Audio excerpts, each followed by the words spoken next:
All right, y'all. So remember how we were just talking about how voting during Reconstruction wasn't just unfair, it was downright dangerous? Well, let's get into one of the bloodiest examples of that, the Colfax massacre. So let me set the stage.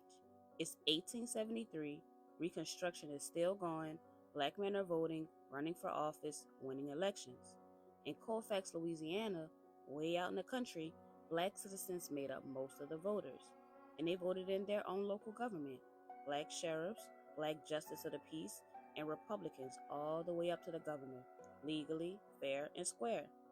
Now remember, Republicans back in the day were cool with black people. But the white folks who lost, the Democrats, they weren't having it. They didn't care what the vote said. They set up their own fake government, started spreading rumors, and made it known they were coming to take it back by force if they had to. So the black citizens weren't about to just let it happen. They gathered inside the Colfax courthouse, barricaded the doors, built defenses, and even had an old cannon ready. They held that courthouse down for days, waiting for help that never came. And then on Easter Sunday, April 13, 1873, the white mob rolled in hundreds deep. I find it funny they did it on Easter Sunday, because I'm pretty sure all of these people claim to be Christians.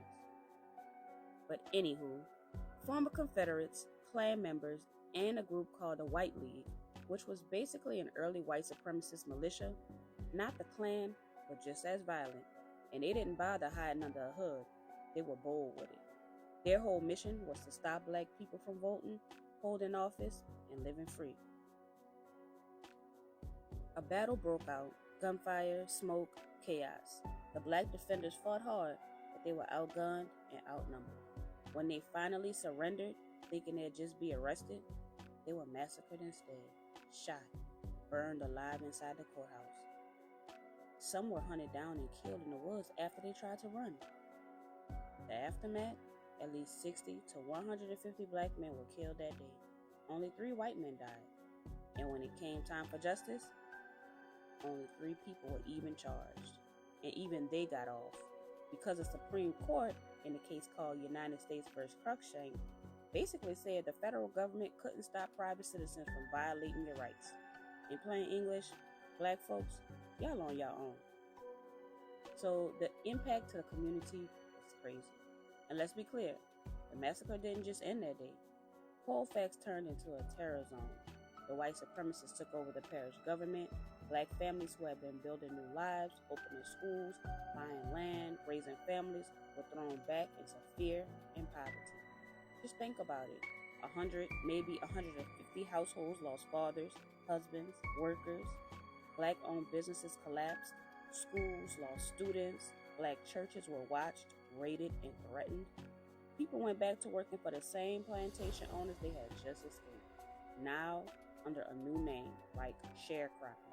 But it was still a trap. Voter turnout dropped. The message was loud and clear. Step out of line and you'll be next. This is why Louisiana needed a returning point. That's the video I just did, so make sure you go check it out.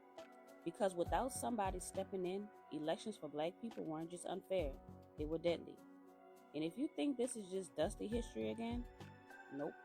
Today, they might not storm the courthouse with guns, but they're still closing polling places, changing voting laws, and making it harder to be heard. It's the same old game, just with new rules. And actually, just think about it. Every time we have something going on that has something to do with race or Confederates, pay attention who comes out to the rallies. Just saying. So yeah, Reconstruction was better than slavery, if you just kept your head down and didn't actually want to live like a free person. But if you thought you were going to vote, hold office, own land, oh, it was war. And Colfax, that was one of the first big battles. And if you don't know your history, trust me, they'll find a way to play that same game again. Every time you like, share, and comment, you help keep stories like this alive. Remember to subscribe for more stories that they won't put in your textbook. Peace.